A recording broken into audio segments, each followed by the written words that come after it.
राहुल एक छोटे से गांव में अपने परिवार के साथ रहता था।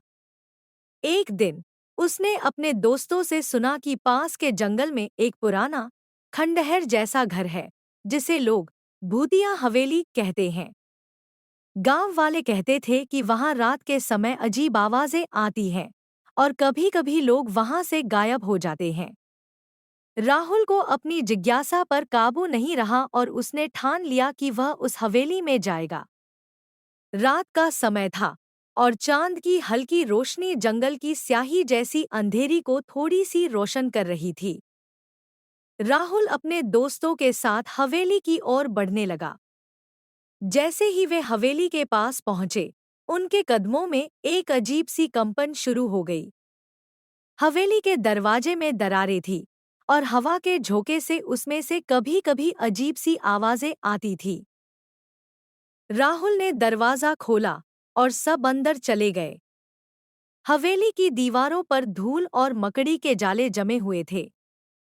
कमरे में अंधेरा था और अचानक से उसकी आंखों के सामने एक पुरानी सी तस्वीर झलकने लगी। यह तस्वीर एक परिवार की थी जो बहुत पहले वहां रहता था। राहुल की नजरें उस तस्वीर पर थी जब अचानक से एक जोर की खड़क की आवाज आई और कमरे की लाइट चली गई। सब घबराए, लेकिन किसी ने बाहर जाने की हिम्मत नहीं जुटाई। फिर अचानक कमरे के एक कोने से एक आवाज आई, तुम यहाँ क्या कर रहे हो? सभी चौंक गए और देखा कि एक अजनबी आदमी खड़ा था। उसकी आंखों में अजीब सी चमक थी और उसका चेहरा बदरंग था।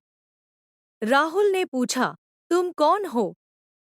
वह आदमी चुप रहा और धीरे धीरे अंधेरे में घुस गया। राहुल और उसके दोस्तों ने उसे पीछा करने की कोशिश की, लेकिन जैसे ही वे उस जगह तक पहुंचे, वह गायब हो गया। सभी डर के मारे बाहर भागे। वे हवेली से बाहर आकर श्वास ले रहे थे, लेकिन तब राहुल ने देखा कि उस अजनबी आदमी की तस्वीर वही थी जो हवेली की दीवार पर थी। अगले दिन गांव में एक और अजीब घटना घटी। राहुल के दोस्त जो हवेली में उसके साथ था, वह भी गायब हो गया। किसी ने उसे फिर से देखा नहीं। राहुल और उसके दोस्तों ने वह दिन सीखा कि कभी भी किसी अजनबी से न पूछो और न ही किसी जगह पर झांको जहां पर अजनबी साया हो।